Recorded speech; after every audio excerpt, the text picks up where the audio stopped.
Hello everyone and welcome to Cav OK. You may remember this segment as Tuesdays with Toby, but Toby's actually graduated now and we're very happy for him. How dare you, Toby?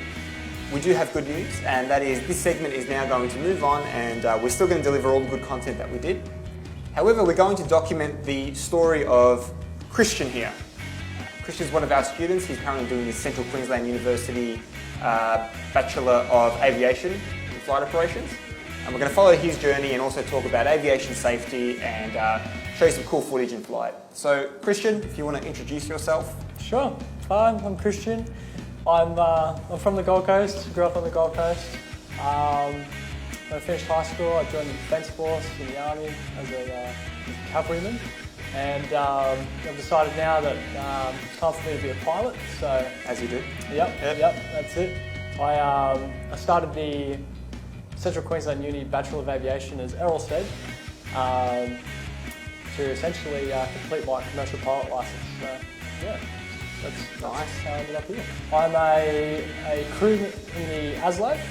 My job is specifically as a gunner, so my job's to essentially operate the weapon systems of the ASLAV. Great. There's no guns in the 172. No, unfortunately, yeah. It's good for circuits though. Yeah. Cool. All right, so what it takes to be a pilot. What are the personality traits? And you can go on and Google these. There's plenty of stuff out there online, good content. However, we thought it would be nice just to have a general conversation about it. So, what are the traits of a good pilot? Yeah, absolutely.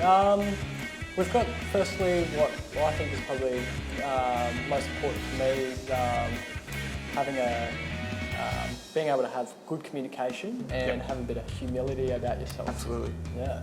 So, like, an important part of flying is being able to talk to other people, and the best way to essentially get around that is being approachable and being very professional, and being able to get the message that you want to get across, and get the information that you need to receive. It's paramount to safety as well, I think. Exactly, yeah, exactly where I was going. So, yeah. I agree with you, mate.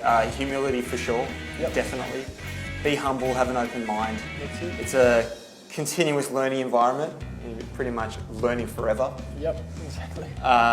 And like you said, good communication. Yep. And I think we do that pretty well in the cockpit together. Yep. Very open about everything. Yep. You know, certain times we're quite sterile, and at other times we have a bit of a conversation, enjoy ourselves and get the job done. Exactly. Yep. That's awesome. All right, so next thing I was thinking of, commitment to learning. Commitment to learning, yes. Pretty important part to becoming a pilot and being a pilot.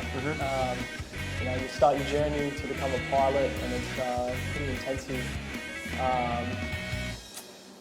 pretty intensive education that you need to receive in order to become a pilot, but then it never stops. No, it doesn't. It's you're always climbing the ladder. There's always something to move on to. There's always something to be better at, and so that's pretty exciting. Agree. Yep. What else? What else have we got? We could. Maturity. Yeah, maturity. Absolutely. So maturity is certainly an important part because aviation involves a lot of factors to safety. Yep. So, being able to understand when you can have fun, when you need to do your part in terms of being a safety-conscious pilot. Yep. You need to be able to switch between those two, when necessary. So, having maturity is certainly a very important part of being a pilot. I think you've got. What about today? Yeah. And guys, Christian's just completed maybe 4 or 5 hours of solo circuit time, maybe a little bit more. He actually just landed about 20 minutes ago. Yep. And just before I sent him up solo, there was one thing that I did in the circuit, just because we were coming late downwind with the engine. Yep. And I think that goes on to the next thing I wanted to bring up about keeping a cool head in times of stress, let's call it. Yeah, absolutely.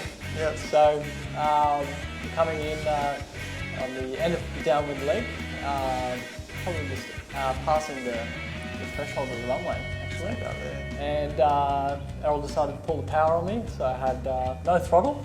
Yep. And gave me a surprise flight approach. So had to make decisions and make them relatively quickly about how I was going to plan my approach and do all the things I needed to do in order to ensure a safe landing. So being able to maintain a cool head is certainly very important because a lot of pressure and tight moments in time you need to be able to perform. So yeah, certainly. And that comes with practice, doesn't it? Exactly. It comes with lots of, Christian does heaps of homework. Whenever I chat to him about things, he's always practiced stuff at home. So the more you practice things at home over and over and over again, it kind of just gets embedded in your mind. So without even thinking, you just do it. Yep. Second nature, instinct. Yeah, it just becomes all part of what you already know. And for all the non-pilots out there, a glide approach is when we reduce the engine power to idle. So the aircraft just idles and you're losing height. So you've got a limited amount of time to make decisions. And what you want to do if you're close to the runway is, of course, aim at the runway and get the aircraft down. And it takes maturity and having a level head, making the right decisions, having a hierarchy of making those decisions, and what's important, and getting the aircraft down, which Christian absolutely nailed and did safely and efficiently and effectively. Humility, having respect, good communication, not only in a multi-crew environment, but also with air traffic control and other pilots out there as well. Yep. We also spoke about having a cool head, being committed to learn. Yep. And the other one is, actually, we'll call this the last one. All right. We brought this up the other day, but being organised. Being organised, absolutely. Definitely being organised. Yeah. So, essentially being a pilot, you have to be organised. You have to be prepared for things that are going to happen. And being organised just saves a lot of time further on down the track. So, and it has its other aspects of safety as well. So, planning ahead, being able to ensure that everything is where it needs to be, and that's not only in the aircraft but in your own life and all that sort of stuff. So. For sure. Yeah, definitely, mate. Definitely. Yeah. What time are you normally here? If we're for an 8:30 a.m. departure, for example, what time would you get here? Well, 8:30 departure between, let's go 7 and 7:30. 7:30 at the absolute latest. Yeah. Getting here really early. Yep. But you don't know what's going to happen. You may not have much fuel in the aircraft. You've got to wait for the aircraft to get refueled. There might have been a leak overnight that you need to check out. Yep. Say more leak or something like that. It's serious. Exactly. But the earlier that you are, obviously you're allowing yourself more time to get organised. Yeah. So it's definitely a good trait, and that's more than likely going to be beneficial for you for your whole aviation career. Yeah. Gives you enough time to come in and say hi to everyone and go over the aircraft and at the pace that you feel comfortable, and be able to do all of your planning before you fly at a comfortable pace. So you relax before you fly. Exactly. Nothing worse than rushing. No, flying. no, not at all.